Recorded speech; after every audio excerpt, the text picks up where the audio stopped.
Yo! Aujourd'hui, on va parler du prochain film de Disney et 20th Century Studios, animé par Locksmith Animation, Romney Block, ou plutôt Lance Gumbo. Alors, le film sort le 20 octobre au cinéma, en même temps que Venom, et ça nous plonge dans l'histoire d'un jeune enfant qui est dans un monde dans lequel tout le monde a un bibot. Plutôt tous les enfants ont un bibot. C'est le meilleur moyen de se sociabiliser.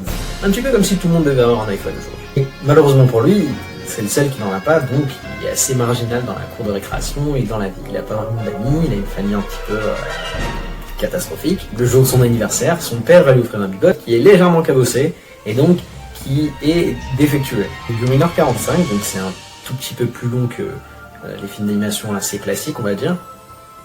Ce que le film apporte, c'est une bonne histoire sur l'acceptation de soi et le fait de se faire des amis et d'accepter le fait que tout le monde ait ses excentricités, on va dire.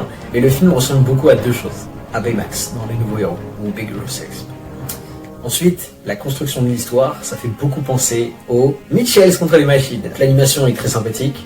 Le nouveau personnage nous donnerait presque envie d'avoir un bipod, mais c'est assez simpliste et c'est très très cliché. Mais il y a aussi quelques petits inconvénients, comme le fait que ce soit un tout petit peu long, que l'intrigue prenne un peu de temps à prendre de l'ampleur, et que certains personnages sont des clichés, que ce soit la grand-mère du personnage, le père débordé, ou même le grand méchant, qui a l'air d'un Tim Cook du pauvre.